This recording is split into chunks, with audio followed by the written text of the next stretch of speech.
Jai Ho BC డిక్లరేషన్కి సంబంధించి ఏదైతే గుంటూరు 2 అభ్యర్థి అడ్వర్టైజ్మెంట్ని హైలైట్ చేశారు. లేకపోతే బీసీలే బలం అంటూ డిక్లరేషన్కి సంబంధించి 50 ఏళ్లకే పెన్షన్, బీసీలకి ప్రత్యేక రక్షణ చట్టం, సమాజంలో బీసీలకు ఉన్నత గౌరవం పక్కదారి దక్కడానికి, వారిపై సామాజికంగా దాడులు జరగకుండా నివారించేందుకు ప్రత్యేక రక్షణ చట్టం తీసుకొస్తామంటూ, అట్లా సబ్ ప్లాన్కి 5 ఏళ్లలో 1,50,000 కోట్లు, స్థానిక సంస్థలో 34% రిజర్వేషన్లు, అట్లాగే వారి డిఎన్ఏలోని టీడీపీ ఉందన్నది. ఇంకో పక్కన ఆర్థిక అభివృద్ధి, ఉపాధికి ప్రోత్సాహకాల పునరుద్ధరణ, చట్టబద్ధంగా కులగణన, శాశ్వత కుల ధృవీకరణ పత్రాలు అందజేస్తాం, 10 లక్షలతో చంద్రన బీమా పునరుద్ధరణ, పెళ్లి కానుక 1,00,000కు పెంపు, విద్యా పథకాల పునరుద్ధరణ, అట్లా బీసీలకు ప్రత్యేక భవనాలు, కమ్యూనిటీ హాల్ల నిర్మాణాలు ఏడాదిలో పూర్తి చేస్తామన్నటువంటి స్టేట్మెంట్ హైలైట్ చేశారు. లేకపోతే విశాఖకు ఫినిషింగ్ టచ్, ఎన్నికల ముందు జగన్ విజన్ డ్రామా అంటూ విశాఖలో ఐకానిక్ నిర్మాణాల గ్రాఫిక్ రిలీజ్ చేశారన్నటువంటి వార్తని హైలైట్ చేశారు. లేకపోతే వాలంటీర్లకు జగన్ మరో బిస్కెట్ అంటూ రేషన్ వాహనాల పక్కన నిలబడినందుకు నెలకు 500 నజరానా, నిలబడినందుకు ఎన్నికల్లో వారిని వాడుకునేందుకు అడ్డదారులు,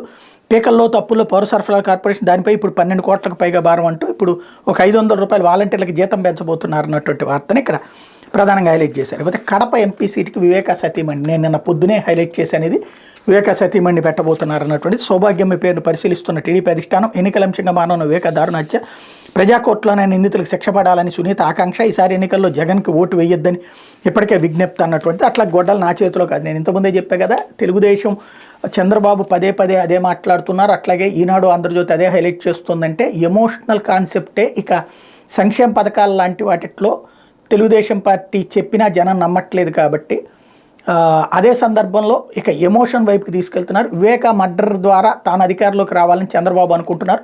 వాళ్ళ కుటుంబం అంతా చంద్రబాబు వెనకాల నిలబడింది అన్నటువంటిది ఇక్కడ ప్రధానంగా ప్రొజెక్ట్ అవుతున్నదని నేను ఇంతకుముందే చెప్పాను. ఇకపోతే కొల్లే గొట్టేస్తున్నాడు అంటూ